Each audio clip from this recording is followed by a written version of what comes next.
warahmatullahi wabarakatuh. Kembali berjumpa dengan saya, Hersman Arif dari Forum News Network. Dan Anda kembali berjumpa dalam program Hersman Point, sebuah program yang berisi informasi aktual, wawancara dengan sejumlah tokoh menarik. Dan jangan lupa, karena namanya Hersman Point, itu adalah point of view saya terhadap berbagai persoalan di tanah air maupun di dunia internasional. Yang paling sekarang ini yang lagi heboh memang persoalan Anji ini. Walaupun videonya sudah di-take down, tetapi info tentang Anji ini, penyanyi yang baru saja wawancara dengan seorang profesor dalam tanda petik, lagi heboh walaupun sudah videonya di-take down, tapi masih mondar-mandir di sana. Dan ID juga menyarankan agar polisi proaktif terhadap kasus semacam ini. Saya akan mencoba menghubungi Ketua Umum PBID terpilih, Dr. Adib Humaydi. Assalamualaikum, Dokter. Waalaikumsalam warahmatullahi. Wah, ini masih pakaian pakaian jaga ini ya. Pakaian jaga saja sebenarnya. Ya. Oke. Ini heboh sekali nih kasusnya profesor dalam tanda petik ini ya. Karena ternyata sekarang Profesor Hadi Pranoto sudah mengaku ya kalau dia bukan dokter ahli mikrobiologi seperti yang sebelumnya disebut-sebut itu ya. Ya, jadi beliau sendiri yang akhirnya menyampaikan ya. Tadi di kumparan.com juga saya lihat juga beritanya, di Kompas juga, dan tadi di iNews juga beliau menyampaikan secara langsung bahwa beliau bukan dokter dan bukan anggota ID. Dan tidak ada kaitannya dengan apa yang dia lakukan dengan ID. Itu beliau sudah sampaikan secara langsung sebenarnya. Ya. Oke. Muncul, kenapa saya lihat pertama kali memang ID yang bereaksi cukup keras terhadap munculnya kasus semacam ini. Tentu ada latar belakangnya, karena kalau saya menduga-duga saja gitu ya, karena Anda ini kan dengan teman-teman yang berjuang di Medan, di garda, kalau tadinya garda paling ujung pertahanan, kemudian muncul orang-orang semacam Profesor Hadi. Nah, petik ini apa sih sebenarnya dampaknya bagi para dokter ini? Ya, jadi kami melihatnya dari sisi pada saat kemudian beliau menyampaikan, artinya di YouTube yang sama Anji itu, beliau sampaikan bahwa pada saat kemudian menyampaikan dia pakar mikrobiologi, bahkan disebutkan sebagai profesor, maka tentunya kami punya komunitas, artinya kita ada namanya Perhimpunan Ahli Mikrobiologi Klinik, PAMKI. Kami langsung kontak sama teman-teman kami, dan memang di WA grup para dokter kemudian langsung bereaksi, dan akhirnya teman-teman PAMKI pun juga melihat tuh ini siapa, karena di komunitas mereka tidak ada yang namanya seorang dokter yang kemudian ahli mikrobiologi klinik yang kemudian namanya beliau itu. Kemudian ada kelompok yang di luar dokter tapi ahli mikrobiologi juga, itu juga tidak ada nama beliau gitu loh. Sehingga ini menjadi sebuah pertanyaan besar buat kami. Pada saat kemudian mempersonifikasi bahwa dia seorang profesor dan kemudian beliau ahli mikrobiologi, maka perlu ada klarifikasi apakah benar ini profesor. Karena ini menjadi penting. Kenapa menjadi penting? Karena konten yang beliau sampaikan itu konten yang sangat luar biasa, yang sangat jauh dengan konteks keilmiahan dari apa yang menjadi bukti-bukti ilmiah selama ini yang kita dapatkan, baik itu dari jurnal internasional maupun dari kita sendiri. Jadi ini perlu ada proses klarifikasi, makanya kami langsung bereaksi untuk kemudian membuat sebuah klarifikasi bahwa apa yang disampaikan itu tidak benar. Gitu. Ya, apalagi kan kemudian konten itu disampaikan di YouTube-nya seorang public figure gitu ya, influencer gitu ya. Betul. Ya, nah sejauh ini apa sih bahayanya kalau muncul semacam figur? Karena ini kan bukan pertama kali orang seperti Pak Hadi Pranoto ini. Kalau sebelumnya bahkan ada seorang yang punya latar belakang kedokteran dan punya latar belakang militer itu, kalau nggak salah, Laksamana TNI Dr. Suradi ya. Betul itu dokter juga. Kalau itu Pak Suradi itu dokter, betul? Betul. Nah, dan itu udah diklarifikasi juga oleh TNI AL sendiri bahwa beliau mengklaim atas nama pribadi. Dan kemudian setelah ditelusuri obatnya memang obat yang sudah didaftarkan di Badan POM tapi sebagai obat tradisional. Belum ada pernyataan dari Badan POM menyatakan bahwa itu adalah obat untuk COVID. Tapi itu kemudian diklaim. Nah, sekali lagi ini yang kemudian perlu menjadi perhatian buat masyarakat gitu loh. Mana-mana yang kemudian harus istilahnya itu diikuti oleh masyarakat gitu loh. Karena saat ini kita paham lah Mas Yarsu, bahwa ini problem yang terjadi di masyarakat, ya.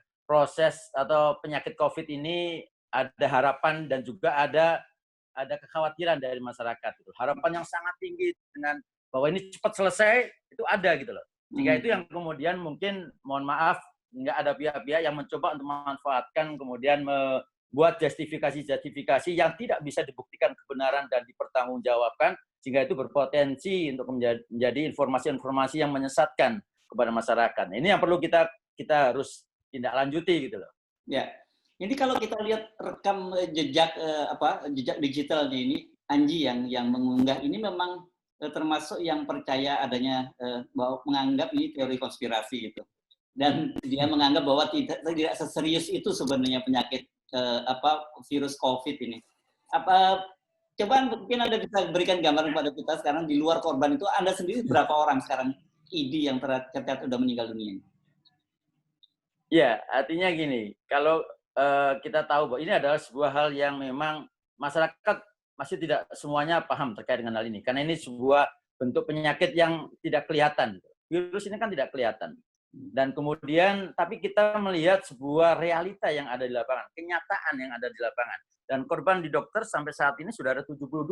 Dan masih ada juga teman-teman, para senior guru-guru kami yang saat ini dirawat dan sedang berjuang untuk bisa sembuh dari COVID ini. Sehingga tidak mungkin kalau kemudian ini kita bicara bahwa kita mengada-ada, tidak, ini sebuah hal yang nyata gitu, real gitu. Dan masyarakat harus paham bahwa ini bukan hal yang berkaitan dengan apa teori-teori semacam itu gitu loh. Jadi kami melihatnya kalau masalah hal terkait dengan teori konspirasi atau apapun itu, kita tidak mau berpolemik terkait dengan hal itu. Tetapi apa yang kita lihat dan kita yang teman-teman rasakan di lapangan ini adalah sebuah hal yang nyata.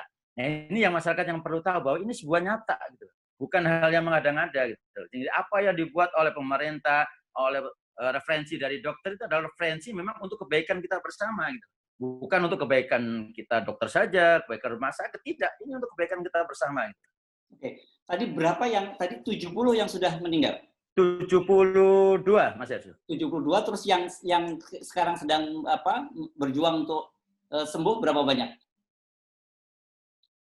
Data resmi kita belum dapatkan, tapi paling tidak saat ini ada teman kami yang sedang kritis ya di Surabaya, kemudian ada yang dirawat, yang melaporkan nantinya yang terinfokan itu ada di Medan, di Jakarta juga ada guru kami bersama keluarganya yang juga dirawat, kemudian di Surabaya, di Jawa Timur juga ada juga ya, demikian juga di tempat yang lain gitu loh. Dan sekali lagi ini menjadi memang permasalahan yang serius yang sekarang kita akan hadapi untuk tenaga medis dan tenaga kesehatan ke depan. Gitu.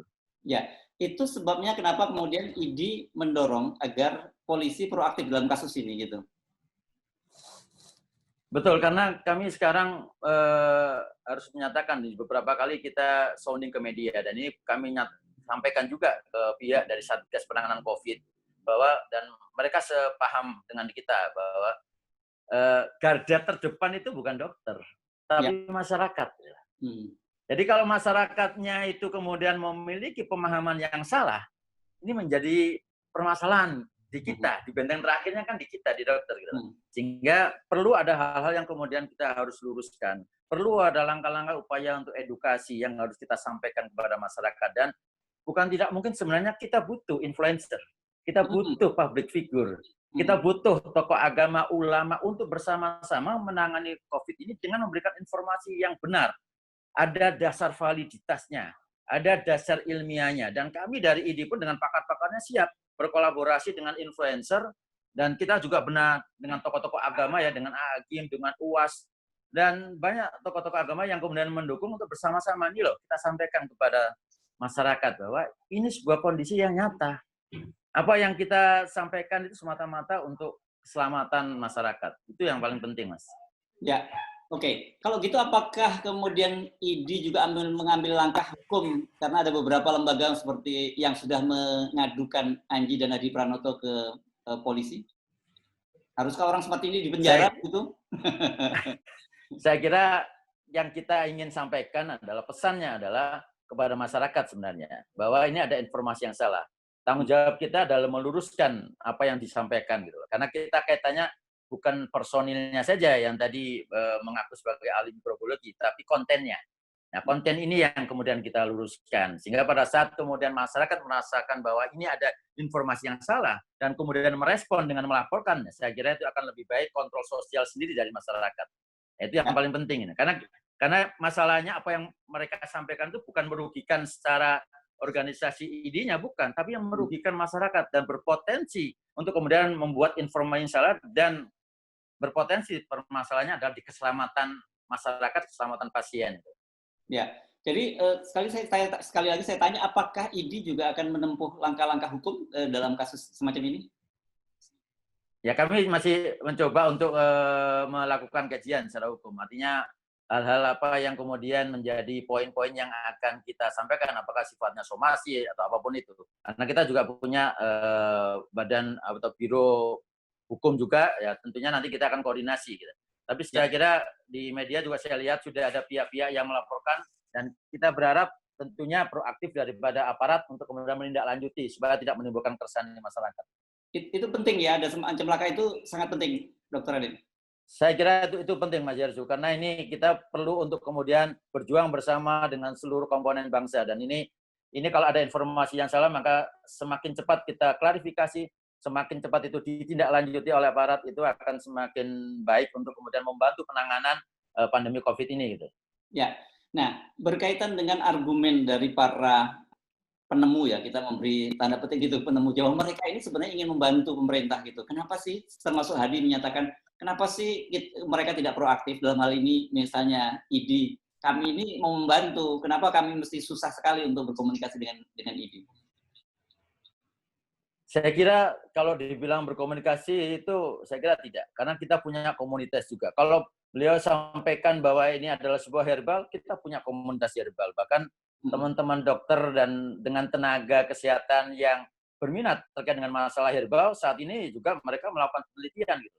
Nah, kalau itu menjadi bagian dari sebuah riset, silakan itu kemudian bisa dipertanggungjawabkan, diadu secara ilmiah argumentasinya di kelompok-kelompok herbal tadi gitu loh. Dan saya kira mereka pun juga akan sangat membuka diri. Tapi tidak perlu kemudian harus disampaikan kepada masyarakat yang belum ada bukti ilmiahnya gitu. Ini kan kita bicara sekarang belum ada bukti ilmiah. Risetnya seperti apa? Terus kemudian konten yang disampaikannya pun juga di luar daripada hal-hal yang selama ini kita dapatkan dari referensi-referensi ilmiah.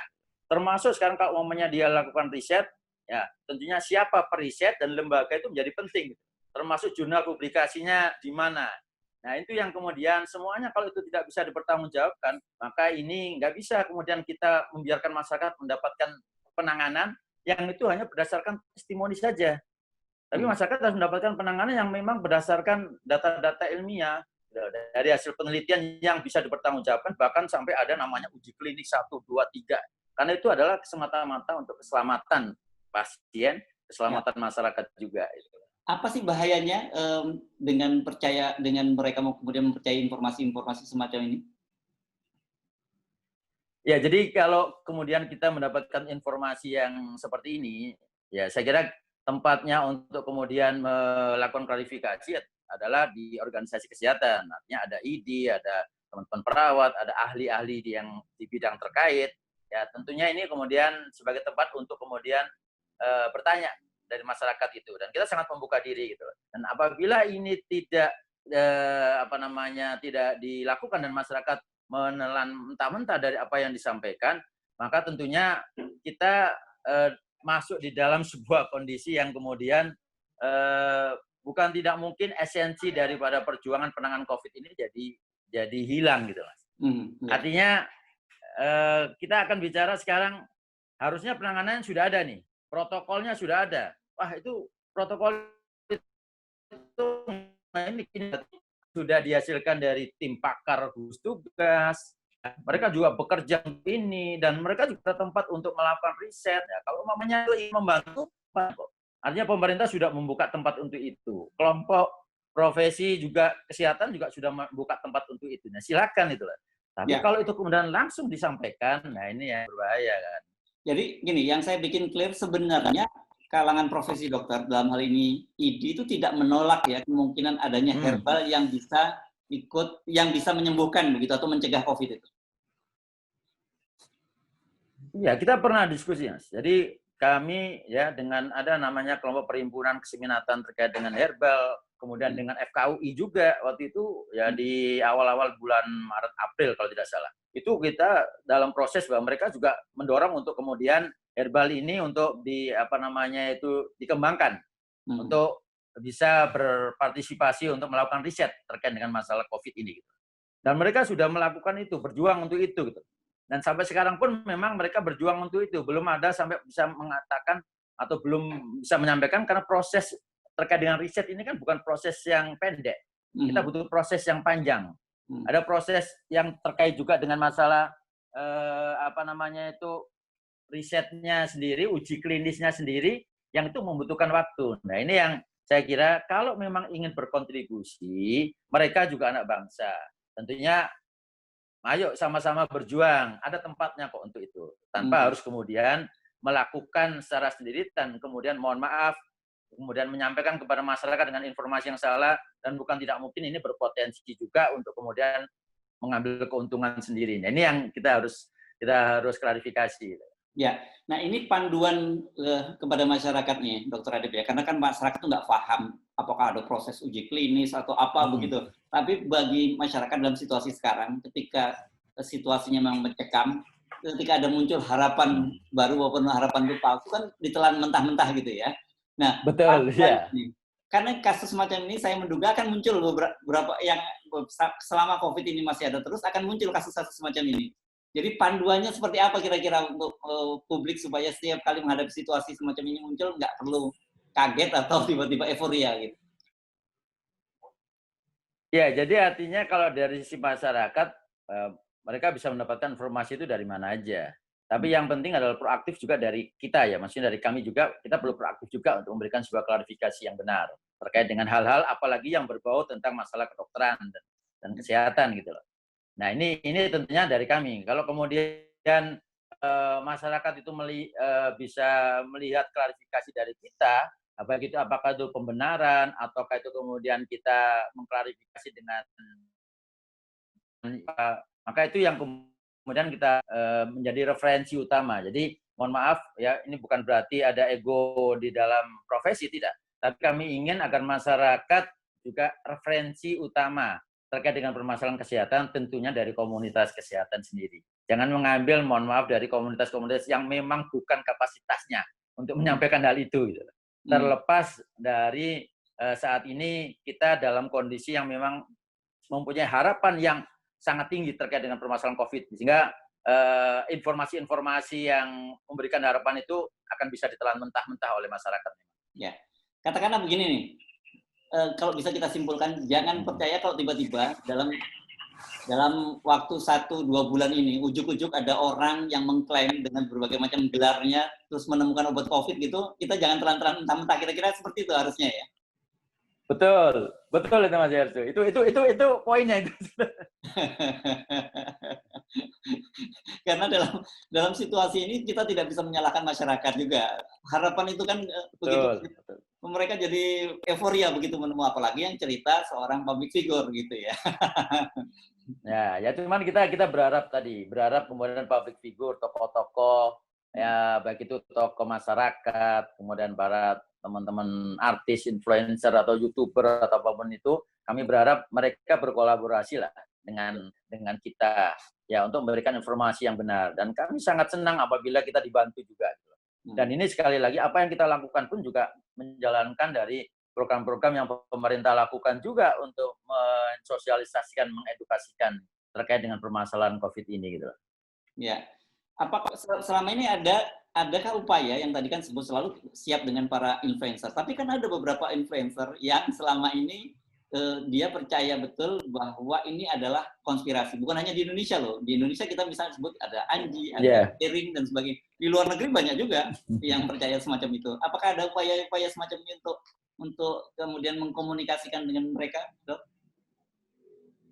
Ya kami berharap itu bisa kita komunikasikan gitu loh. Ya kami berharap juga kan dari kami juga di profesi dokter ada teman-teman dokter yang memang juga selama ini juga bergelut di bidang-bidang YouTuber atau influencer juga. Ya. Mereka bisa kemudian saling kemudian mengingatkan di antara mereka, berkolaborasi bersama dengan kita untuk kemudian menyampaikan informasi yang benar gitu loh.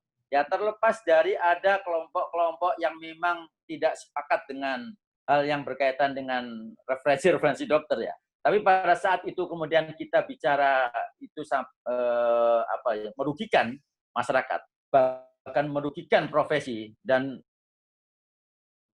bukan disampingkan ya Ikatan Dokter Indonesia kali ini mungkin menyinggung ya, menyatakan hal-hal yang kemudian menyinggung secara organisasi, maka kami pun juga melakukan upaya-upaya langkah kalau udah menyinggung secara institusi. Dan ini menjadi penting karena marwah organisasi profesi ini menjadi marwah yang sangat penting untuk kita pertanggungjawabkan kepada masyarakat bahwa kita masih punya independensi di dalam menyampaikan dasar-dasar ilmu kedokteran itu atau dasar ilmiah kedokteran. Ya. Oke, terima kasih Dr. Adib atas perbincangannya. Terima kasih Mas Yarsu ya. Assalamualaikum. Waalaikumsalam warahmatullahi wabarakatuh.